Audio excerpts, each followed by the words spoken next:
so choosing who to date is not just about the chemistry you sense existing between both of you. It's actually about character. It is actually about values. It is actually about emotional maturity. Hello there, this is Phoenix. I welcome you to my channel, FJA Diaries. Dating can be exciting, full of possibilities, emotions, and hope. But it can also be confusing, especially when chemistry clouds judgment. Sometimes we get so focused, very much focused on attraction or potential that we overlook character, patterns that matter, we overlook them. We also overlook values that can lead to heartbreak.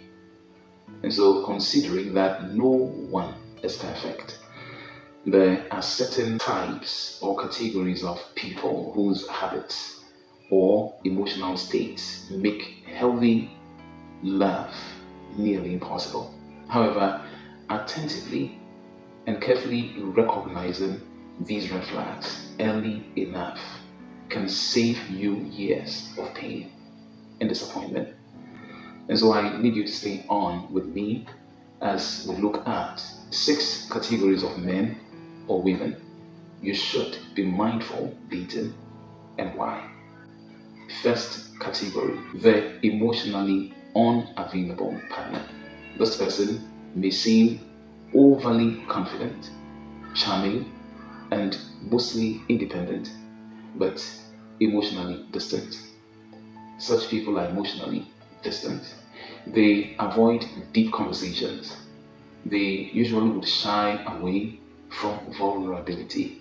They also give mixed signals about commitment. Everything about them make you often feel like you are chasing their affection or trying to earn their love. Why you should avoid such people?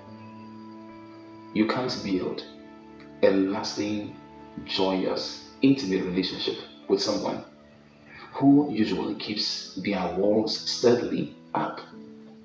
Believe it or not, but this is truth undeniable.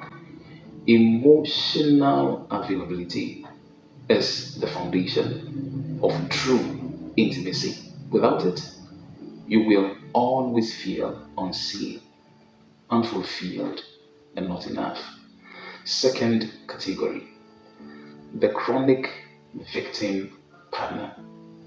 This individual always has a sad story to do with an ex who hurt them, a sad story about a boss who mistreats them, a sad story about friends who never understand them. Their soul-made sad and pleasant stories are always existent. They don't seem to end.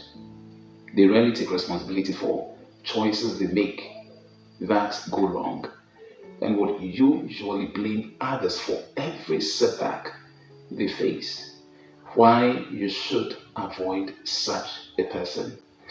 You'll end up being their therapist instead of their partner. That is, if you want to allow that to happen to you. Undeniably, relationships require real accountability. Sadly, if someone refuses to own their mistakes, they will eventually blame you for everything too. And that must not be you. You deserve better. Category number 3, the controlling partner. From the very beginning, the attention for you might feel extremely flattering. They tend to care where you go. They tend to care about who you talk to, what you wear, most of the times. Almost everything about you would matter to them from the beginning stages or at the beginning stages of the relationship. But sooner than you may be expecting, that kind loving concern will turn into control. They might want to monitor your life, make decisions for you, and isolate you from others. This can be very uncomfortable. Why you should avoid such an individual for a partner. Note that control is not love. In a real sense, it is insecurity disguised as care. True love shows honest respect for freedom, individuality, and trust. Living with a controlling partner, they will slowly drain your confidence and independence and actually make you less human than you deserve to be. You can't be happy in such toxic relationship. And so it's up to you to be watchful. Category number 4, the perpetual flirt or commitment-phobe partner. This person loves being given attention. They usually enjoy the chase, the presence of the other partner, but lose interest suddenly or gradually once things begin getting very serious. They might talk about the future, but would never take real steps toward making what they say to really happen. Why you should avoid such an individual for a partner. They confuse excitement with love. If you constantly need new validation, you'll never be fully satisfied with such an individual. Stability and consistency are impossible when someone you are with in a relationship fears commitment. And this is what they represent. Fifth category, the self absorbed or narcissist partner. Such individuals love to talk mostly about themselves.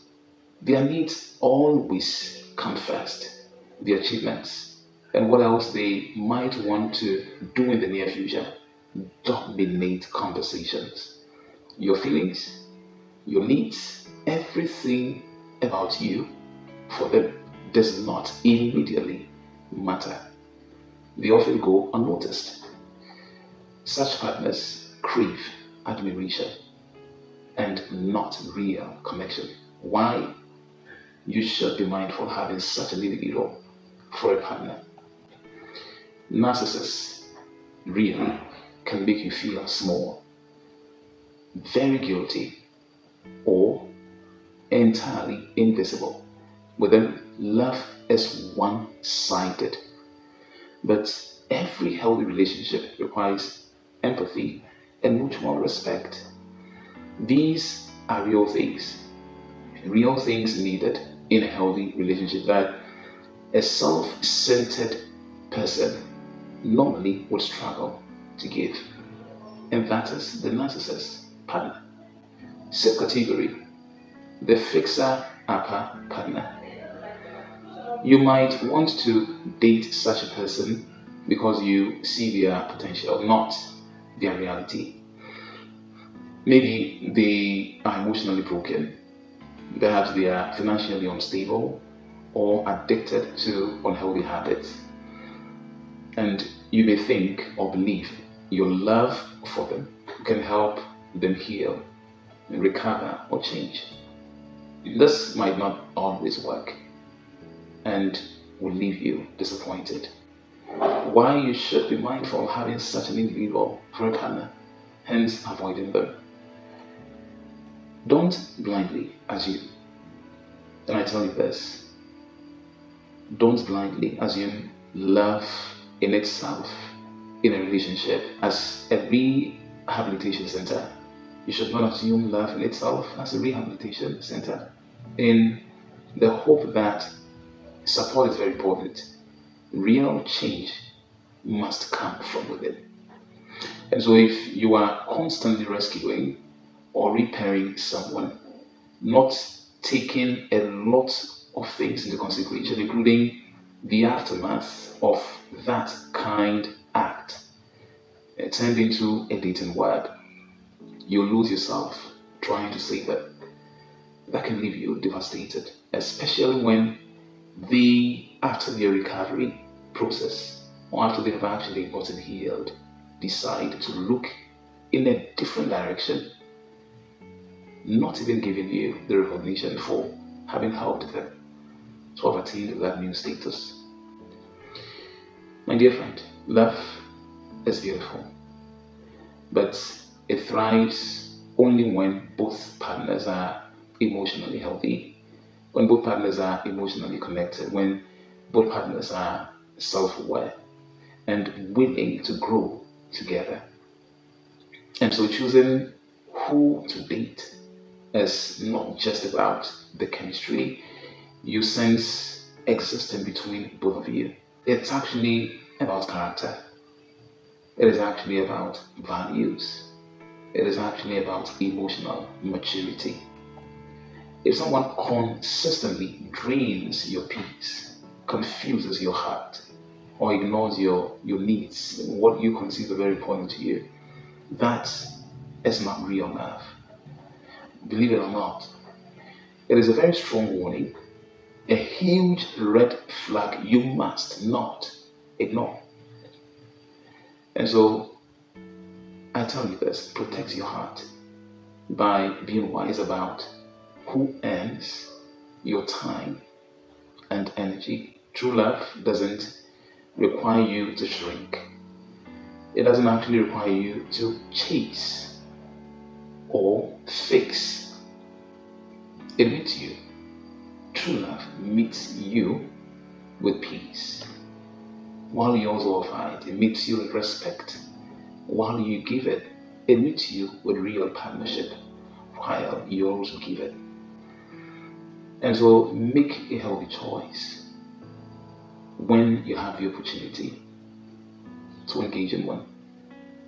And always let love lead. Thank you for watching.